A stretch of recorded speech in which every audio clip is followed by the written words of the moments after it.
Now last time we have talked about the requirement of buffer at the transmitter and receiver in case of select repeat protocol. Do you remember if our sequence number is k bits long, then what should be the sender's buffer or sender's window?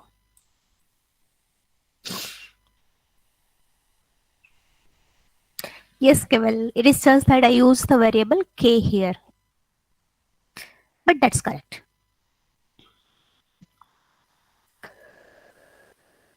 Yes, Kevin. I said this is 2 raised to k minus 1, not 2 raised to k minus 1. It is not that. It is 2 raised to k minus 1. Yes, Kevin? Yes. Okay. So now with that, almost our data link layer is completed. And we are starting transport layer. So now very quickly, can you tell me whatever you know about transport layer? Whatever we have talked about or whatever you know about that, anything. Either you can type or you can unmute yourself and tell me the statements. Like you can say that transport layer provides services to the application layer. Yes, nice. Port address is used. True. Yes, segments are the terms which we use at the transport layer. Yes. Very true. It is providing you end-to-end delivery using port addresses. Yes, that is true, Kevin. It provides a process-to-process delivery. Yes, process-to-process communication or end-to-end point are actually defined by the transport layer. So transport layer and application layer are the two layers which function only at the transmitter and receiver, the actual transmitter and actual receiver. So there is no scope of tempering in between, like they'll be accessed only at the endpoints. Okay. Do we know about anything else related to this layer? Any terms which you can correlate with this?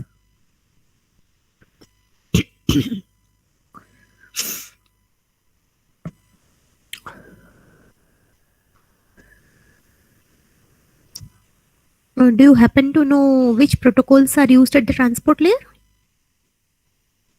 Yes, flow control is provided at the transport layer. Chusar, that is true. One of the protocols is UDP. Yes, Priyank, that is correct. Others?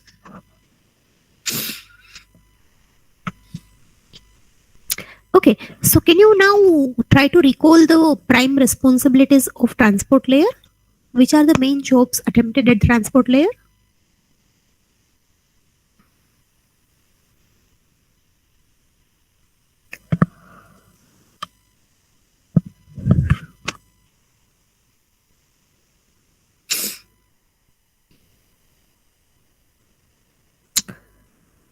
It deals with segments. Okay. Then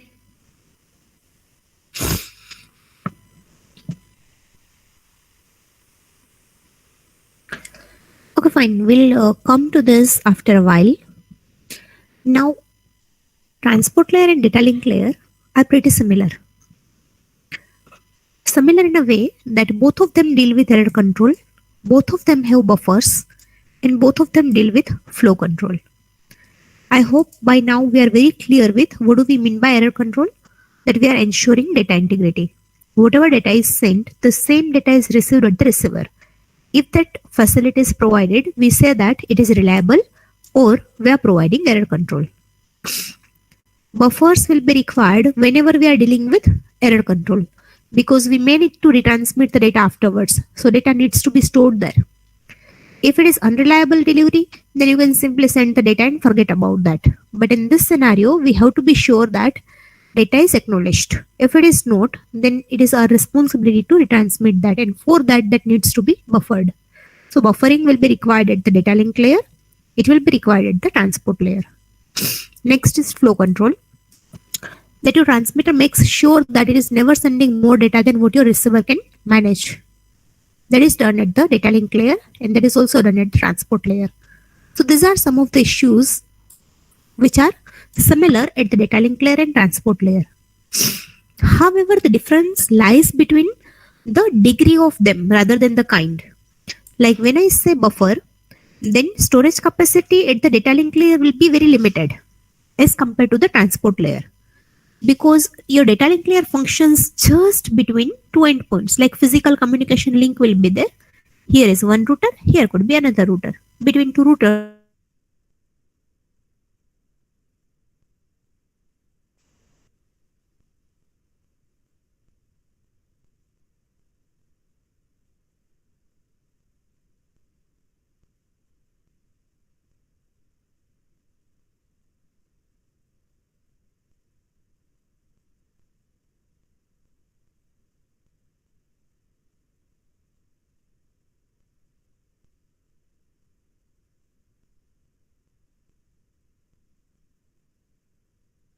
and think about capacity of the data link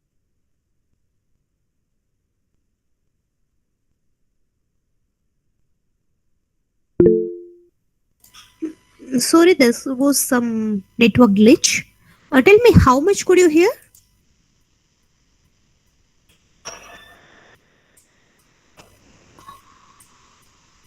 What was the last thing which you heard?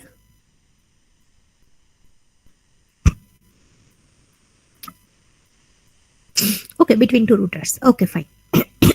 Thank you, Vishrut.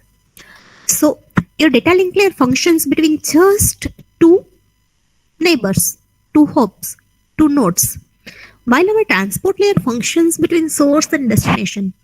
So the degree of storage which is required, because of course here it will take very long time to get the acknowledgement back. So more number of buffers will be, in the high degree of buffers will be required here. Here, when we say that we are sending our data at the data link layer, your connection establishment might be pretty simple. While here, that might take a bit longer time. So we can say the differences lies between degree of the error control, flow control, buffering, rather than the type of that, rather than what jobs we are doing. Now here, we should pause for a while and think about our first class. We said that layers are done so that individual jobs can be done at different layers, so that our modular approach can be adopted. That whatever is the job that needs to be done only by one function, only by one layer, it does not need to be done by someone else. So if there is something related to routing, then we know that network layer is the module which you have to approach, because routing is done there. Do you remember this? The basic idea behind layering scheme was to divide the tasks clearly so that it will be functionally, implementation wise, understanding wise will be very easy. On one hand, we say that we should do one job at one layer, and on another hand, we go on repeating the job. Like we said, that flow control is done at the data link layer. Then we are doing flow control at the transport layer also. But I hope you realize that at the data link layer, when I say flow control, what do I mean? We are just checking about capacity of the next node. Well, when we are talking about flow control at the transport layer, we are talking about the actual receiver. That whatever receiver can manage, according to that, our sender will be sending the data. Now, error control. Everyone, please pay attention. This is rather tricky and interesting. We said that error control, what is meaning of error control? That whatever data we are sending, the same data should be received by the receiver. So why do we need to do the same thing at the transport layer and at the data link layer? Because let us say what we said at the data link layer. Data link layer provides data to the next hop. So if our network is A, B, C, D, for an example, let me get one.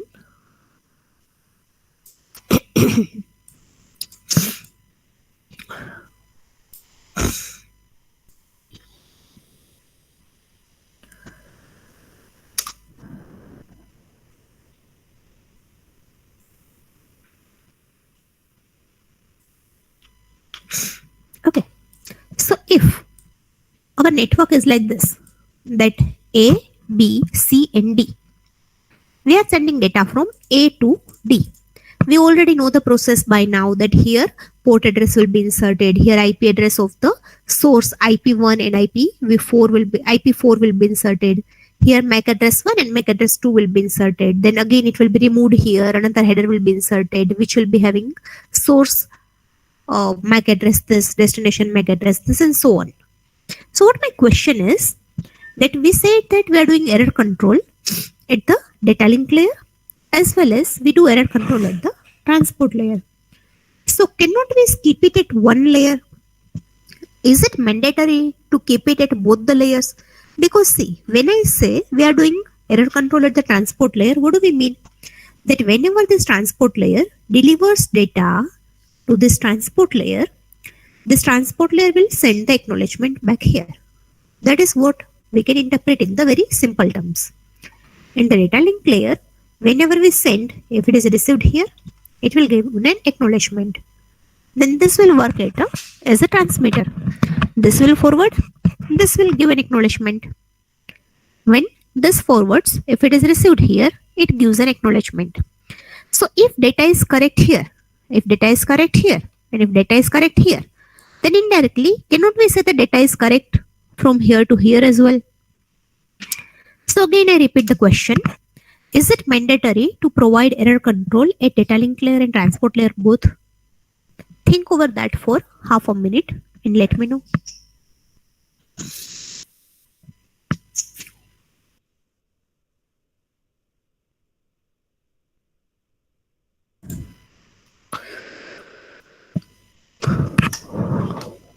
You can unmute yourself and answer as well.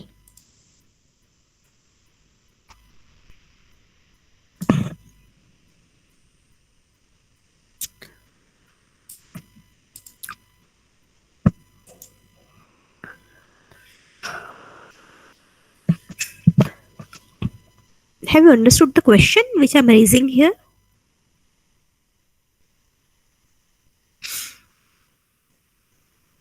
Okay.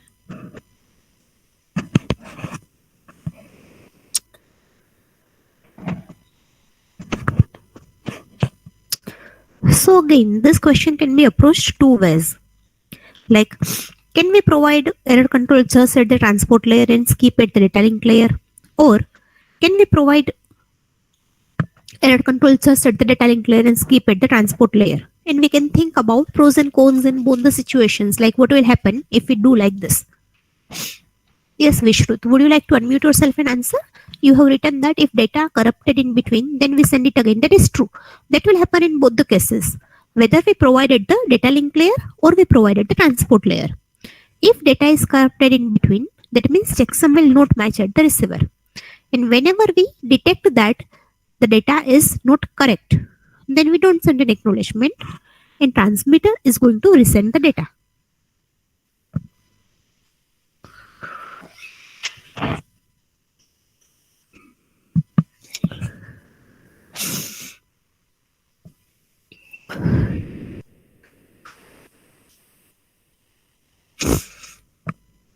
So let us say, if given a choice, let me make it even simpler for you.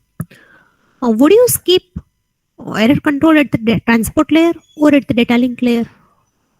We say that we have to provide it at only one layer, and at other layer we have to skip it.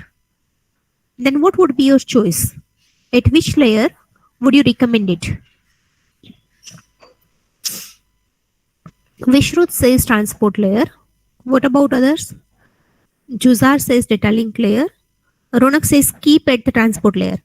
Prince and Kaushal, do you recommend data link layer or you are saying skip at the data link layer? So many of you are thinking something. So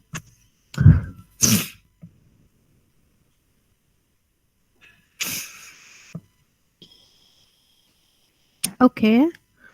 So many of you are saying, actually I think there are half opinions for both of them. Some of you are saying that we can skip at the transport layer because transport layer functions only at the source and destination. So in between, if routers come to know about that, they can do error control for other layers. and some are saying that it should be provided at the transport layer because it is providing end-to-end delivery. So now, see, when you say routers, okay, well, let us make it very clear. I know you understand that, but still, router means we talk about the network layer, and network layer does not provide error control. There is no error control at the network layer. Network layer do not do any uh, retransmissions, or it does not send any acknowledgement. Yes? Okay. So now, let us see that we are not providing at the transport layer. Okay, we are taking the scenario where we say that we are providing error control only at the data link layer. Then what will happen? That if you are sending 5 frames, let us say one by one are received here and acknowledgements are sent here. So your transmitter is happy that data has been delivered. Now it is responsibility of this router once data link layer that it will be taking forward one by one frames. It will be sending them, and this fellow will be sending the acknowledgements back. Now it is responsibility of this one that data has to be delivered here. This one is sending the frame, but unfortunately this link is broken. This link is not available, and there is no alternate path as well. By chance, if there was some alternate path, then it would try that one, but this is the only path available, which is not a very unrealistic situation. That may happen that some machines will be connected through one path and this link is broken. Then what will happen? It is sending the data, but data is not getting through. So we are not able to deliver data to the receiver. However, our transmitter is in the illusion that data has been delivered because it has got the acknowledgement. So if we are providing just at the data link layer, we can never be sure whether data has been delivered to the actual receiver, because we are connected to the next node only. At the best, we can say that it is delivered to the next node or not. That's it. Then this fellow will of course try, and if there is one of the frames incorrect here, it will retransmit that. If the retransmission gets through fine, it will get the acknowledgement. Then router 2 will take over, it will send the data, it will get the acknowledgement, and so on. But by chance, if some of the link is permanently not available, permanently is means for sufficiently longer duration, let us say for 3, 4, 5 minutes, if this link is not available, then it is not going to retransmit forever. It will try n number of times, then it will give up. So data would never be delivered to the actual receiver. However, we feel that it has been delivered. That means it is not the case of reliability. We are failing here. So can I say that we have just seen one example that if we are providing error control just at the data link layer, that might not be 100% reliable. Do you agree with that?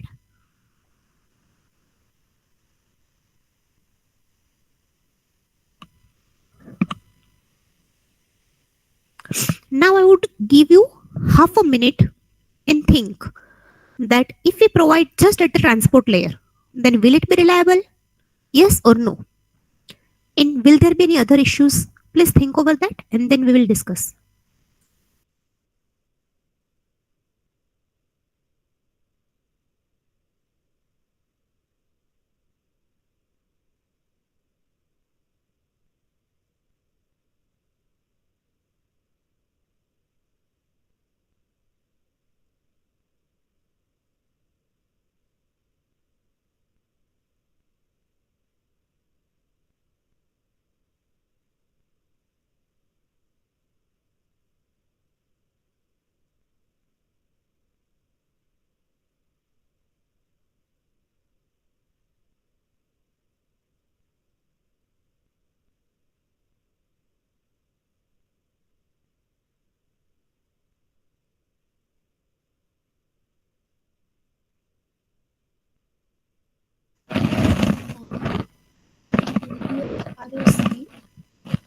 Then interconnected router cannot wait a second. Oh, I have lost the window. Then interconnected router cannot proceed with the transmission. In which scenario, Keval, are you talking about that?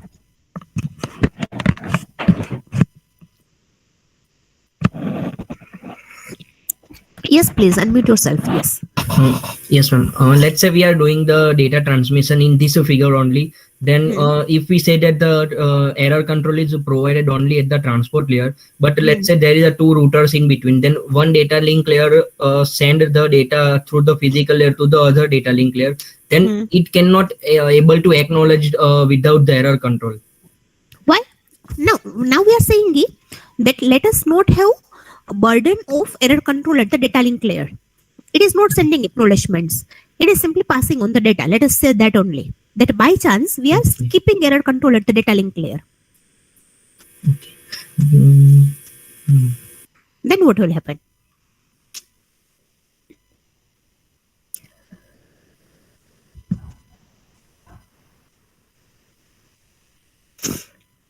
So anyone, that if we are skipping the responsibility of reliability or error control altogether at the data link layer, and we are making transport layer solely responsible for reliable communication, will it work? That is the first question. If no, then why not? If yes, then will there be any other issues? This is how probably we can approach the answer. Anyone?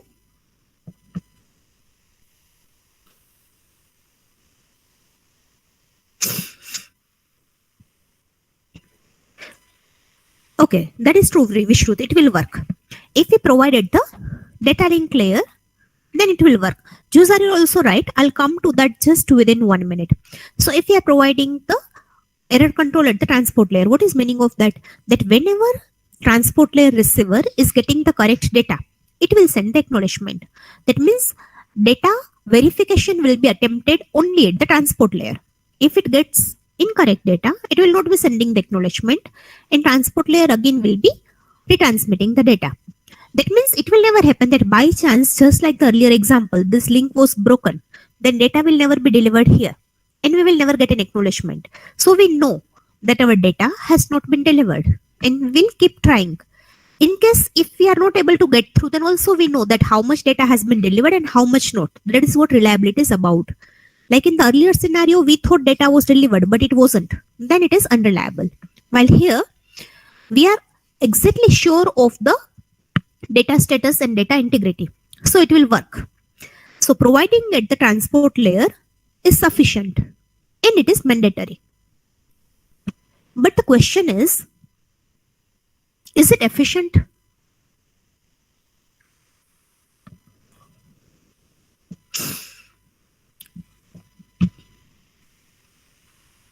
It is not efficient. Yes, it is not efficient. Can you tell me why is it not efficient?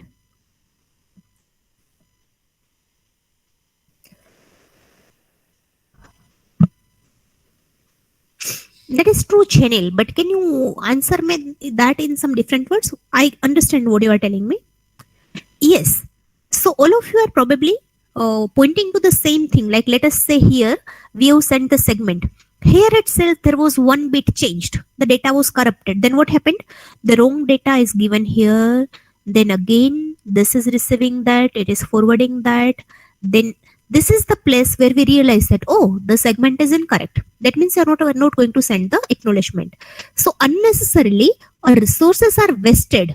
The wrong data traveled from here to here to here. That's bandwidth is wasted, our time is wasted, and now we will attempt retransmission. So we are sending the retransmission from here. We realize that transport layer is active only at the sender and receiver. So retransmissions are taking longer time, and bandwidth and the other shared resources are also wasted probably, or not wasted, but rather let us say it is not a smart and efficient job. If we provided at the data link layer also, then what happened? When we were sending the data here, if it was incorrect here, we realized here itself that, oh, it is incorrect. That means we are not providing to the network layer. The retransmission will be attempted from data link layer to the data link layer. Locally, retransmissions will be attempted, and it will be very efficient. Like here, if it is incorrect only in this link, one frame is incorrect here only, then this data link layer will retransmit that. And when it is received at the transport layer, the data would be correct. So there will be less number of retransmissions required at the transport layer. So Tenenbaum has written a very beautiful and efficient statement. What is said is error control at the transport layer is a necessity, while at the data link layer it is provided for optimization. Do you agree with that? That error control is provided for optimization at the data link layer, while it is mandatory at the transport layer. So it seems to make sense to most of you, right? Great. Feel free to ask me if you have any doubt in this. So here, why did we discuss this? Because we said that on the one hand, we said that layering is done so that different tasks are divided at the different places. And on the other hand, we go on repeating the same job. Like we do the error control here and we do the error control here. But now you get the idea that the way in which they function, they are complementary to each other. It is not that the same job is duplicated. Here we are checking between this and it is helping us in optimization. While here it is mandatory, so we know, because transport layer is the place which is just below the application layer. So whatever care you want to take, utmost care has to be taken there. Once we deliver data to the transport layer, it will be delivered to the application layer and then user is getting the data. So at the transport layer, we are very cautious and most sophisticated functions are provided there. If this point is clear, I would like to go to the next one. Feel free to ask me if any one of you is having any doubt.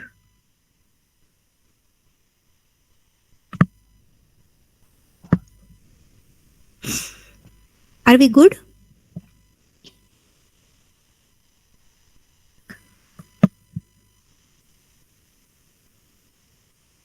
Okay. Then, so far, we have compared and seen the differences between data link layer and transport layer. Now, if you see, then at the network layer also we have mentioned about addressing, and at the transport layer also we have addresses. And flow control is also talked about at the network layer and transport layer. Now again, the difference is, if we are talking about network layer, then address is IP address which is used, which is taking you from source to the destination, from your sender machines to the receiver's machine. While at the transport layer, addressing is taking you from process to process. Just a minute.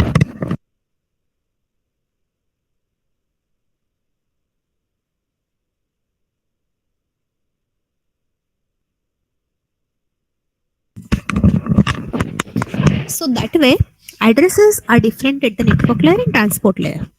And when we talk about flow control, then at the network layer, we are talking about flow control from the perspective of routers.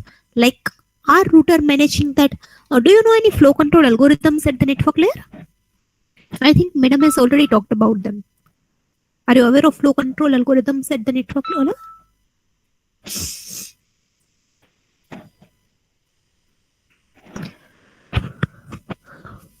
Have you heard of leaky bucket algorithm, token bucket algorithm? Or they are yet to be done? So those help you to control the flow. While at the transport layer, we are concerned about flow between actual sender and the receiver. So in a way, both of them are mandatory, because you say that your receiver's capacity, according to that you are sending the data. But if your routers cannot cooperate, then also it is not going to work. Your router's capacity also have to be taken into account. That would be done at the network layer. And at the transport layer, we talk about the source and the destination.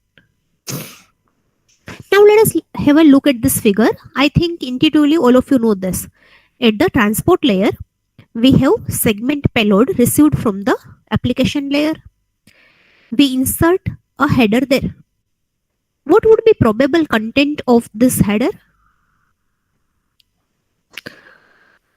Where the pointer is in this header, what do you think is the probable content of?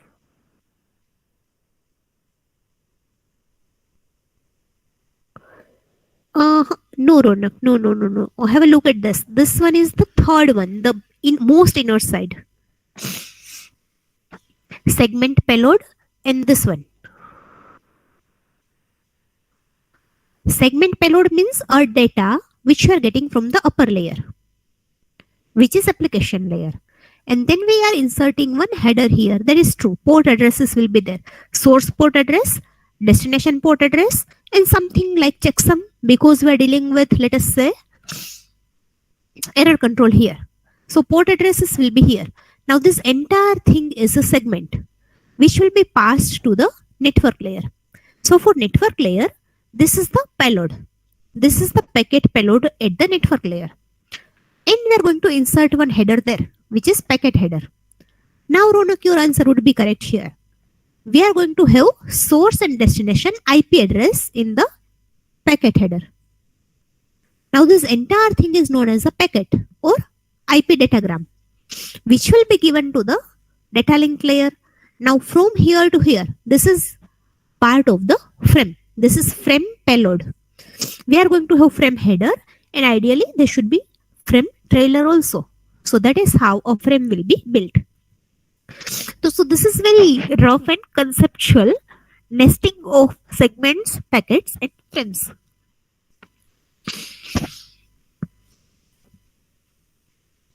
Is it okay for you? No, MAC address will be in the frame header. Vishruth, MAC address will be here. In the packet header, we'll be having the IP address. Here we'll be having the port address. In the larger one, we are going to have the MAC address. I mean, not actual larger one, but just in this figure. In the frame header, we'll be having the source MAC address and destination MAC address. Destination MAC address as in MAC address of the next one. In the packet header, we are going to have source IP address and destination IP address.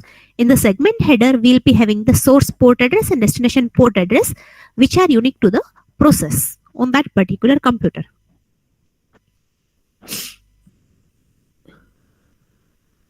Okay. So now,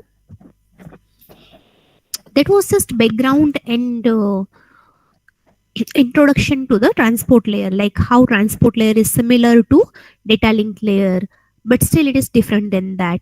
Then how some of the functions are repeated at the network layer and transport layer, but still how they are different. Here, transport layer has port address, and due to this port address, it is responsible for end-to-end delivery. Now there are two major protocols at the transport layer. One protocol is connectionless and one protocol is connection oriented. I hope we remember that when I say connection oriented protocol, that means three phases always will be followed. Connection will be established, data will be transferred, and connection will be closed. Do you remember any example of this connection oriented service?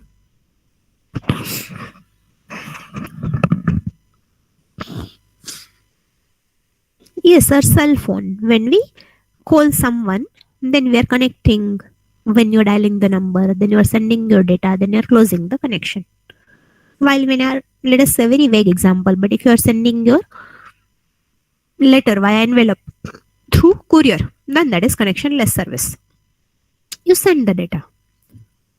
So there are two protocols. UDP is providing connectionless services and TCP provides connection oriented service.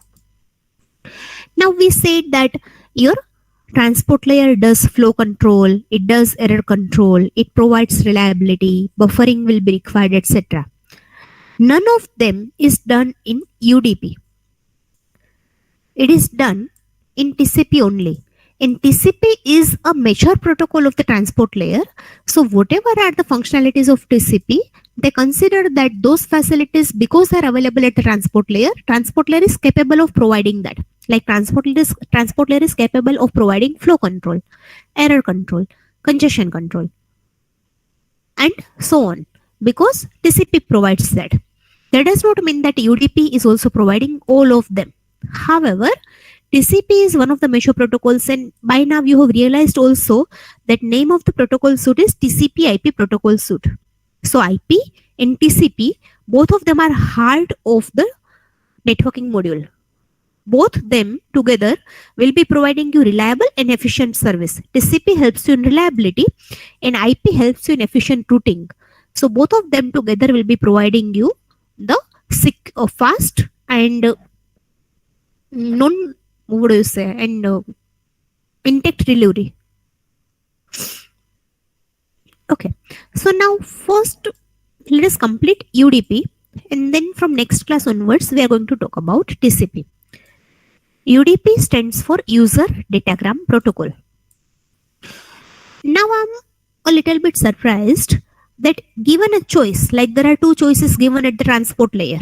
Do you want reliable communication or do you want unreliable communication?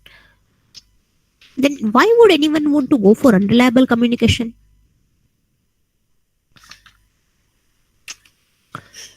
Because UDP does not ensure reliability of the data. It will send the data.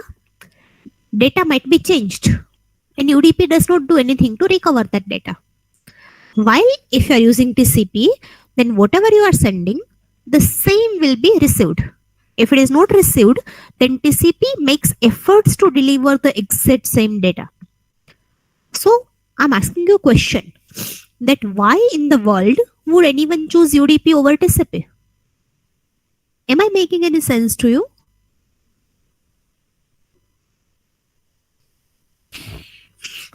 I mean, is this question making any sense to you? That is what I want to ask. Okay. So can you think of any answer?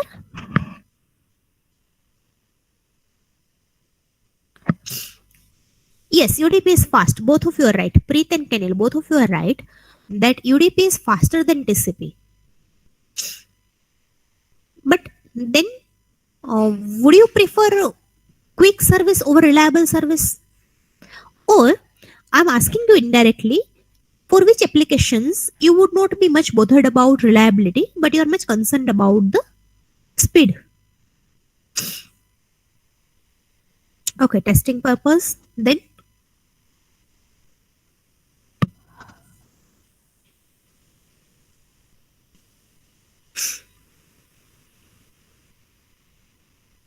what is acknowledgement, Priyank? Yes, in bank transaction, we will choose TCP. Yes, Preet, that is true.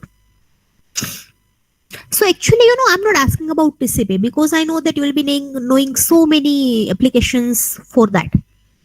But I'm asking you to think of one application or one real-time situation where you would say that no, I don't want reliability, or rather I don't want burden of acknowledgements. I don't want burden of retransmissions. What I need is speed, where acknowledgements and retransmissions are not helping you but are hurdling your application. Can you think of any such application? Yes, that is video calling or real-time multimedia transfer. That is real-time multimedia transfer. Let us say that there is one live music concert going on somewhere and you are listening to the music. So they are sending chunk of data. If the data is incorrect, then you might have missed that bit. There was drop of data, or probably there was change, then probably there is some glitter there. If you are using TCP there, what it will try to do, it will detect that, oh, this is incorrect. So after some time, the same will be resent again. So it will be annoying twice. Once when you originally missed it, and second time when it is appearing out of nowhere. Because, in live transfer, in live multimedia transfer, once you missed it, that was a gap. But if it is coming again there after a while, then it will not be pleasant, but rather it will ruin the experience. So if it is missed, that is okay, but now the next one keep coming in the sequence and properly. So in real-time multimedia applications, we may need to go for UDP, not TCP, because TCP is not actually improving the service there, but it is rather annoying to the user's experience. Then can you think of any another application?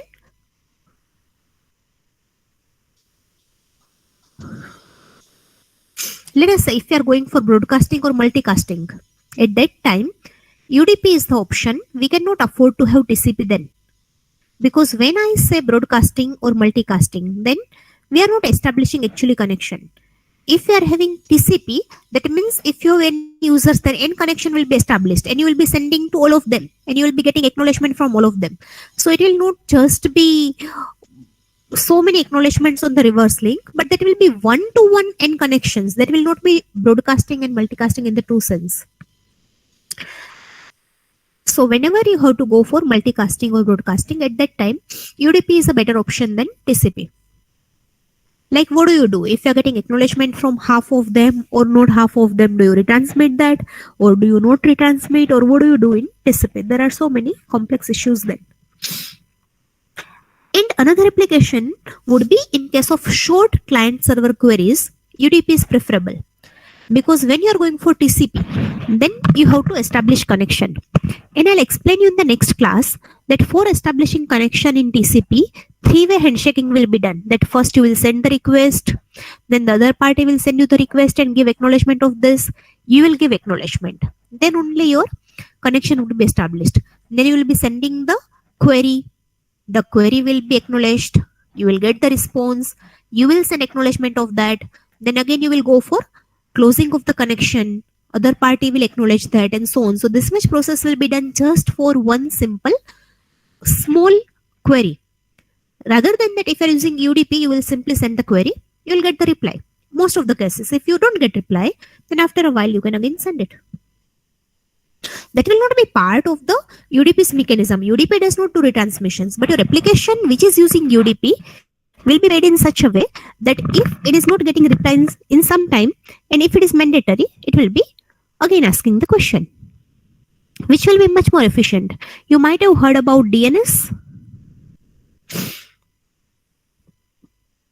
So DNS by default uses TCP. Sorry, UDP. It by default uses UDP. Because we are asking that what is name, what is IP address for this name? I'm writing www.google.com. What is IP address of this? Why do we require IP address? Because we will have to build the packet eventually. At the network layer, in the packet header, source IP address and destination IP address will be required. We humans are, smarter, and it will be easy for us to remember the names. Like I can very easily remember Gmail, Google, Facebook, etc. And we might not be able to so efficiently remember the numbers. So DNS comes handy in this type of situation. So if we were using TCP to resolve the address, then we sending three-way handshaking to establish the connection. Then you will ask the query, what is Google's IP address? You will get the acknowledgement. You will get the reply. You will give the acknowledgement. Then you will release the connection. So it is very time consuming and not efficient. So as someone said that speed is better in case of UDP. So speed as well as less number of data chunks or datagrams, UDP datagrams will be required in case of UDP. While if you are using TCP, then the process will be lengthy and more resources will be used. Are you with me?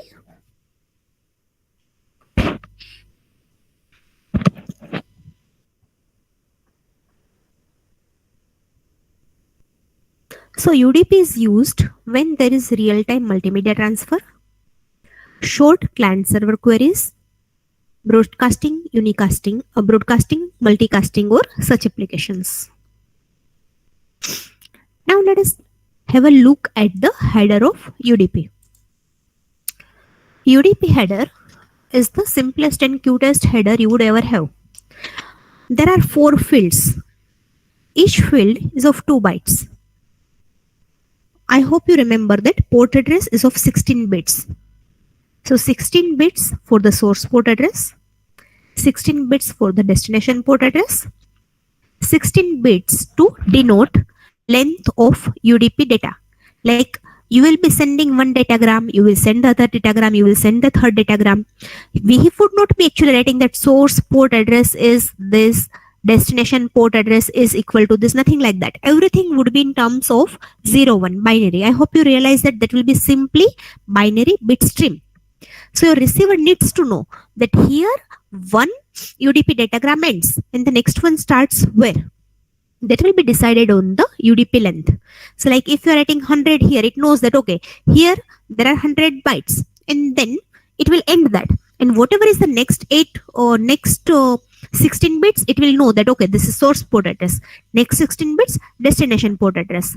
Then next length of this particular UDP datagram. Then 16 bits checksum, and then if 500 is written there, then it knows that okay, after 500 this UDP datagram is over.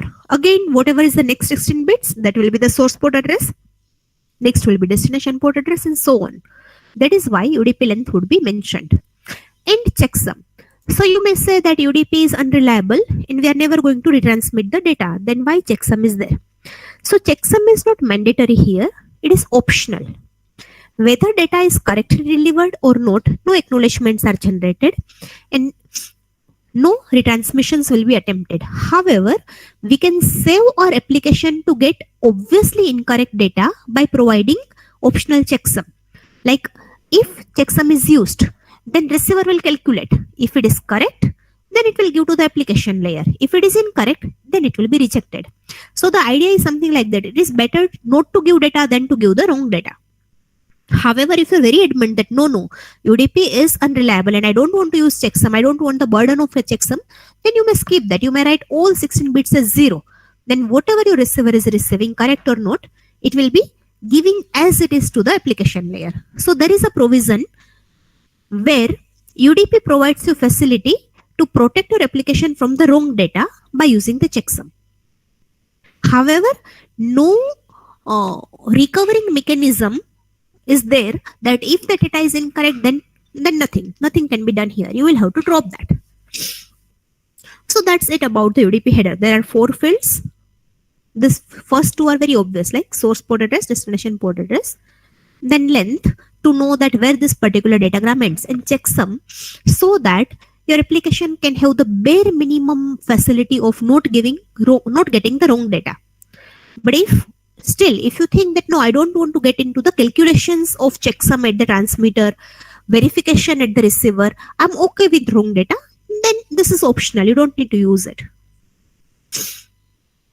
So that's it about UDP header. So another advantage of UDP would be like overhead is much lesser than the other protocols.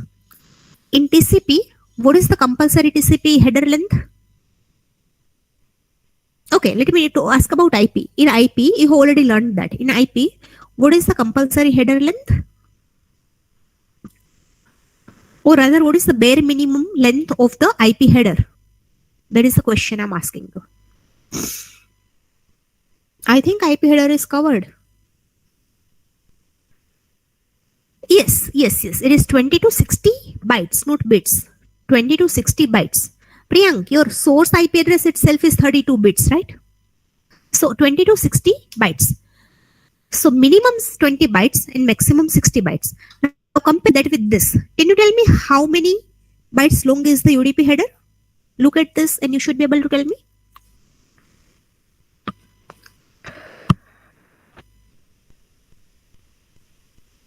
Yes, 8 bytes. It is simply of 8 bytes. In TCP also, TCP header is of 20 to 60 bytes. Compulsory 20 bytes and options can go up to 40 bytes. So 20 plus 40, maximum 60 can be there. While UDP header is just of 8 bytes. So overhead is much lesser in case of UDP. That is another advantage of UDP. So I think that's it about UDP. Do you have any doubts in this?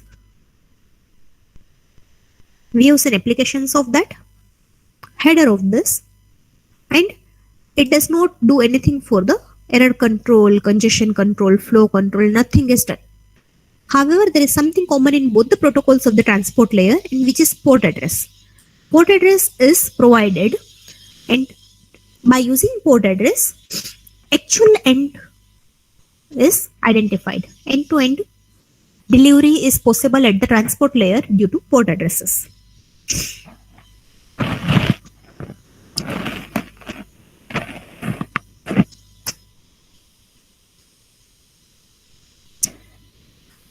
So are we good with UDP?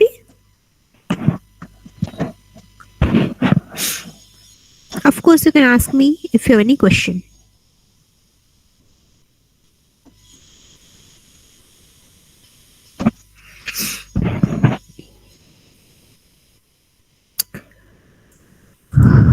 Then I'm going to cover a little bit typical topic next.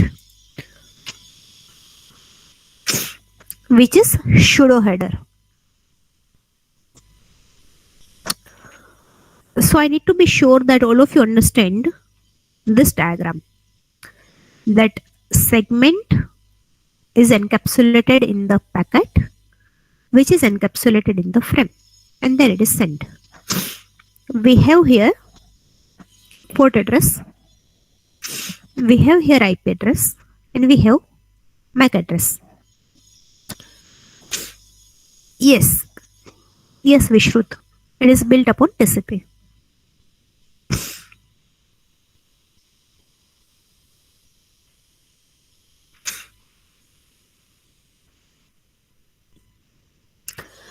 So everyone pay attention here. Okay, I'll first tell you that how Shudo header is used. I'll not tell you why it is used, and I'll ask you to think about that why is it used.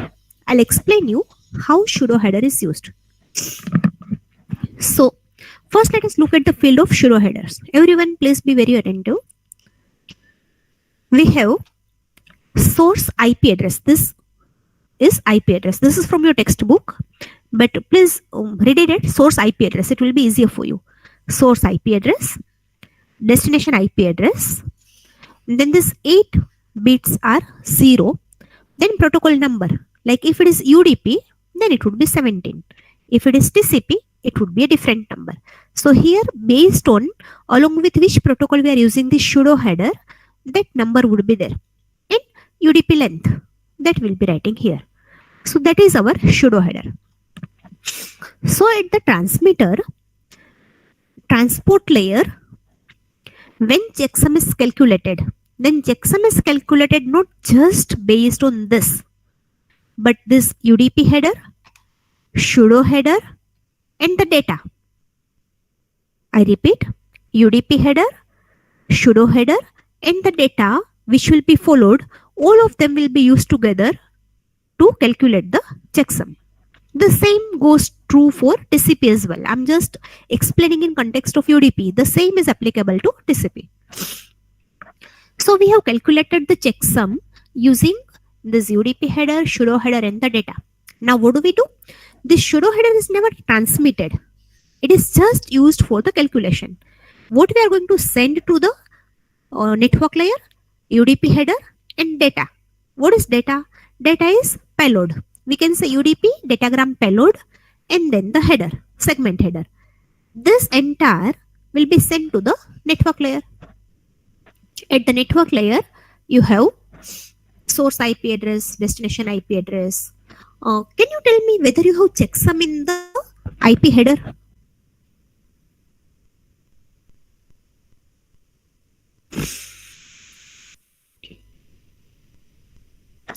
So is that checksum calculated over data? At the network layer, is checksum calculated over data?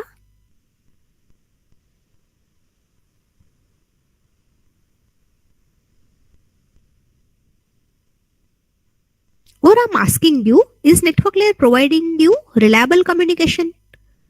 Is IP a reliable protocol?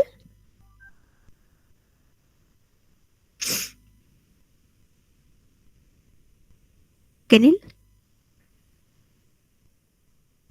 What do you think? Does IP attempt retransmissions? Does it provide acknowledgements? Is it having a mechanism to recover from the wrong data? Does your network layer do that? Come on, you have learned this already.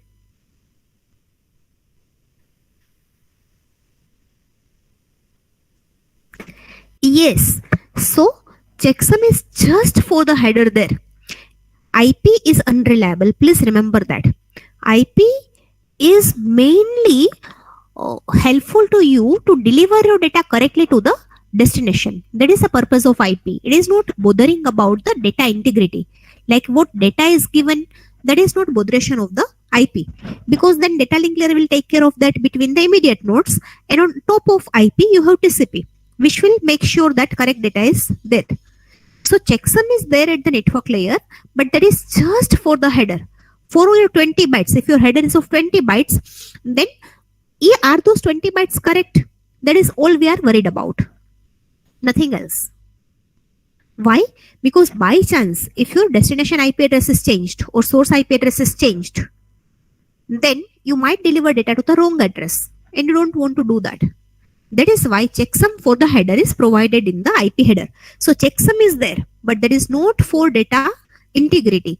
That is just to ensure that data is delivered at the correct place. Does that make any sense to you?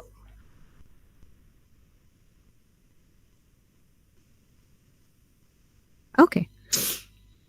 So here you have IP address, source IP address, destination IP address, and then checksum is calculated just for those 20 bytes or 60 bytes if you have options, or 40 bytes, whatever that is. Then it is given to the data link layer, frame is constructed, and then the frame is given. So now let us look at what receiver will do. Receiver will get the frame, it will check the MAC address. If it is correct, it will remove that. I am talking about the final destination now. The IP address will be matched. If IP address is correct, then the header will be removed, and this will be passed to the transport layer. At the transport layer, this segment header is received, which should be something like this for the UDP. Datagram you already have, and now you will generate Shudo header. That how?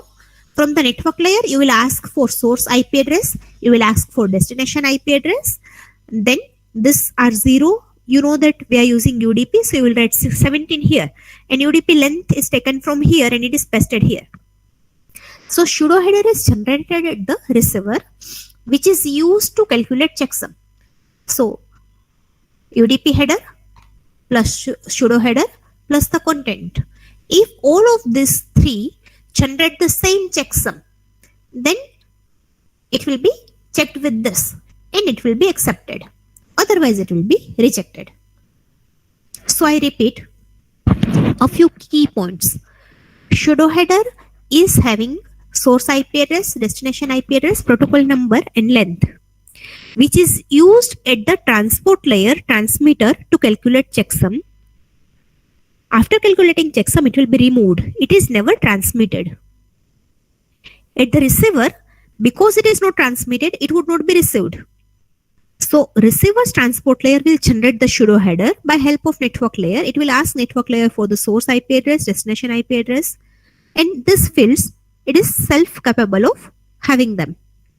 So it receives this, it generates this, and data. These three together will be used to calculate the checksum. If that calculated checksum is verified with the checksum which is received, then we accept it. Otherwise, we reject that. So I haven't told you that why Shudo header is used, but I have told you that how Shudo header is used. Are you comfortable with that? Have you understood the process that how Shudo header is used?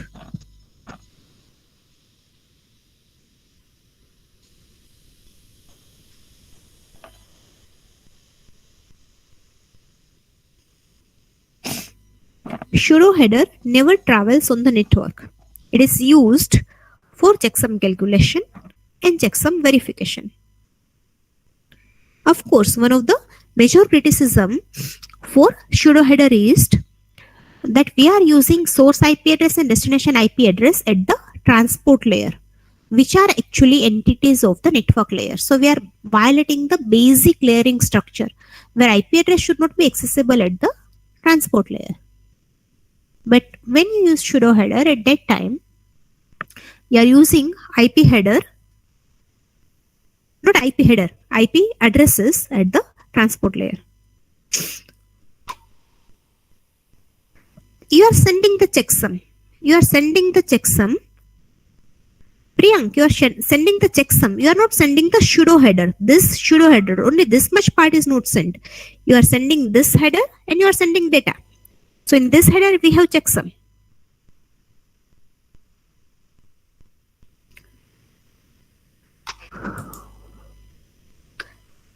There seems to be some confusion.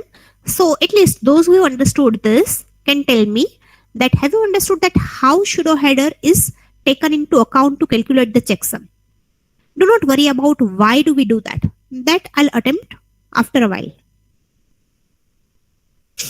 Is the process clear that how at the transport layer checksum is calculated?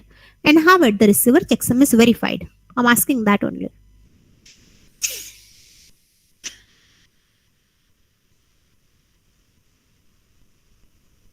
Do you have any class after this?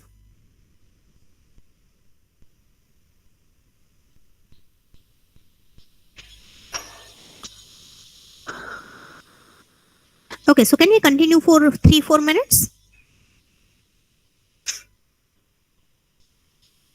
Okay, thank you.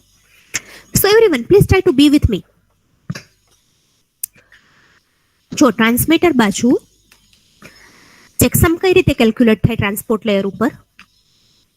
તો UDP હોય તો UDP header હોય, TCP હોય તો TCP header હોય. That header will be taken into account. Header means 16 bits plus 16 bits plus 16 bits plus 16 bits. Then Shudo header is available at the transmitter where we have source IP address, destination IP address, this, and then data. So if I write, I can say that a transport layer transmitter checksum is taking into account UDP header,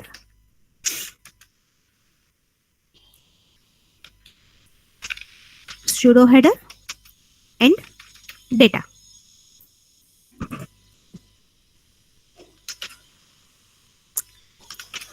Then what do?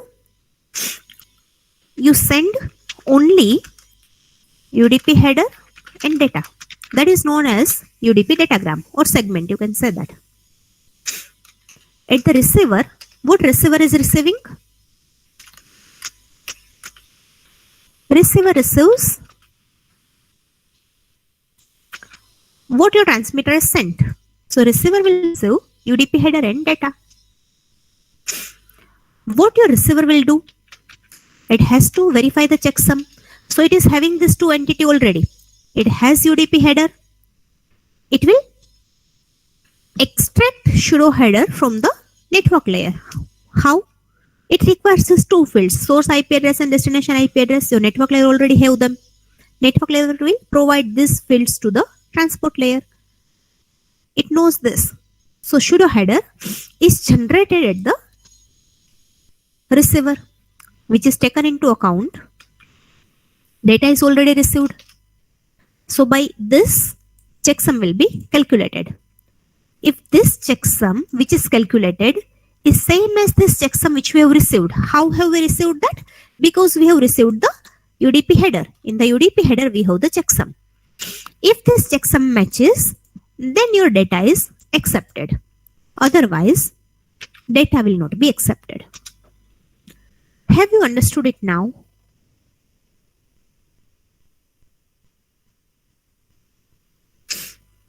Great.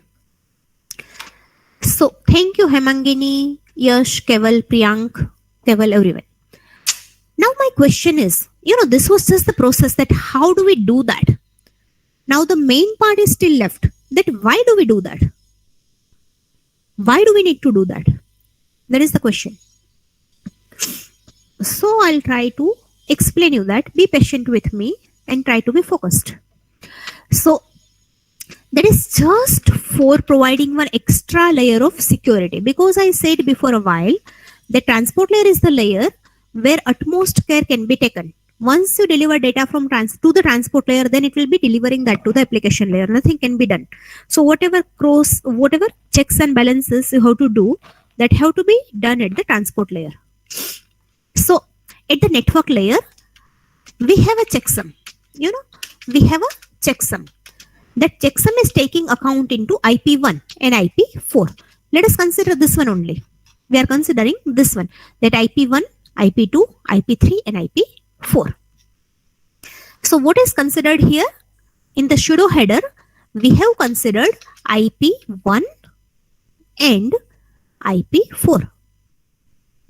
Are you with me? I'm just saying that IP1 and IP4 are considered in Shudo header along with your port address. Let us say port address 1 and port address X.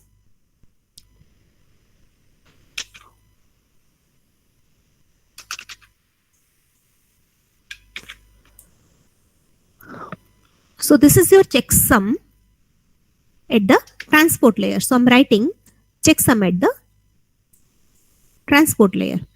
This checksum is at the network layer. Okay. So this checksum is at the network layer. This is the checksum at the transport layer. Now, while the IP packet was traveling, at the receiver, network layer received this. Now this was not IPv4, that was IP3, this one. At this one, somehow it so happened that your content was changed. Your destination IP address was changed, IP3. Then in that scenario, what will happen? Your checksum n calculation will fail and data will be rejected, that this is not the correct destination. That would what will happen in normal circumstances, right? That if any field of the IP header changes, then the checksum of IP header will not match and data will be dropped. It will not be delivered to the wrong destination. Do you agree with me?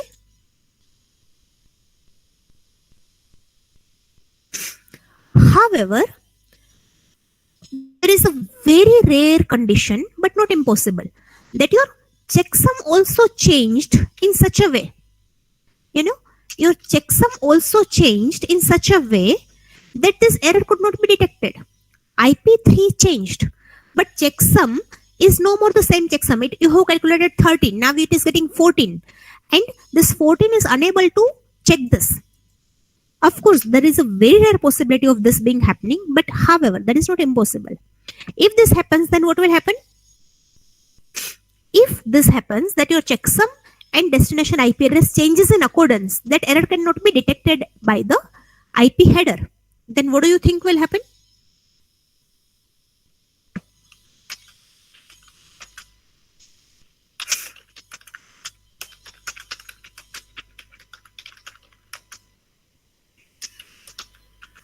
Isn't it? Then you are going to deliver your data to IP3, which is the wrong computer. Do you agree with this or not?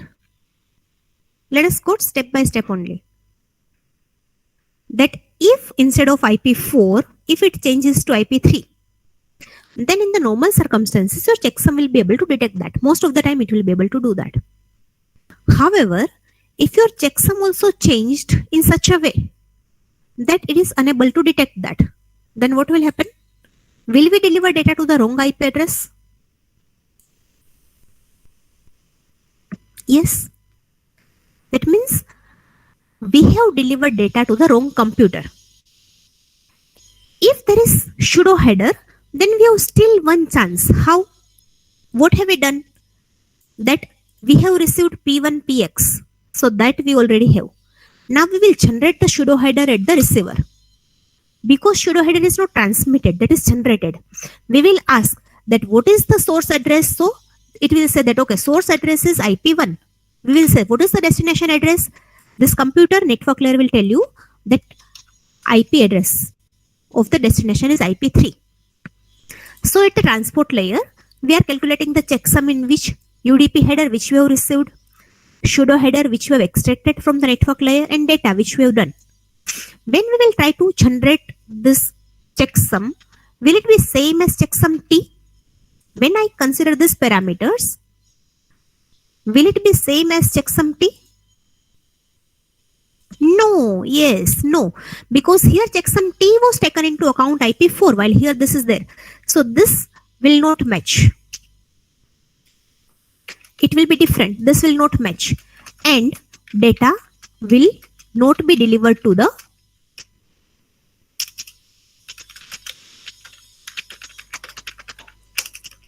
application.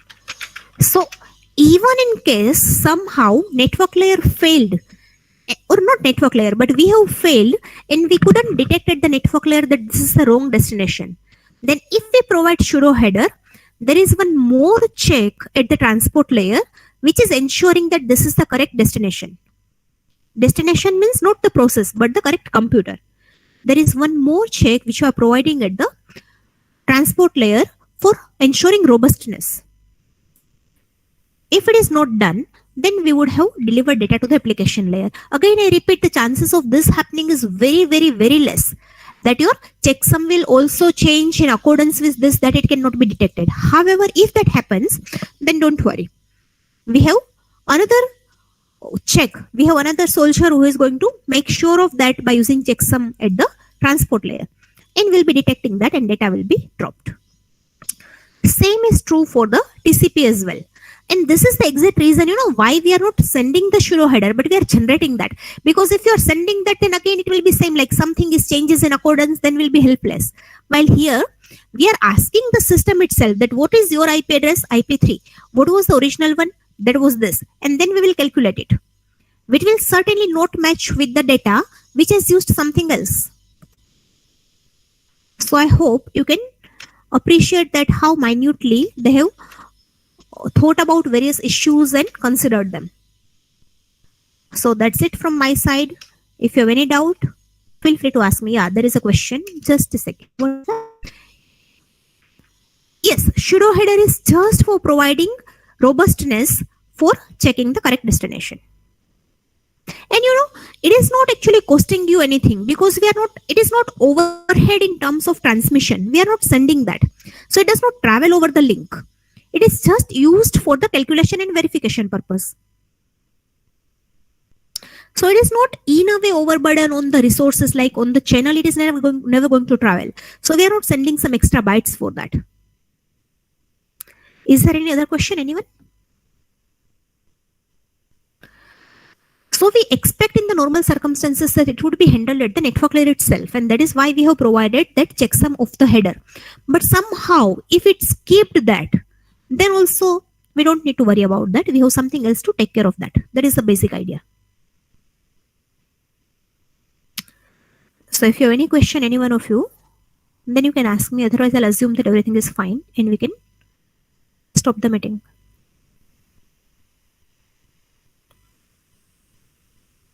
So I would, request you to go through textbook and read this topic.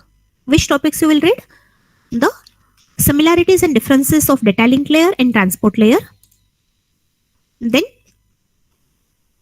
UDP and Shudo header. These are the three things which I would ask you to revise. That will not take you more than 15 to 20 minutes.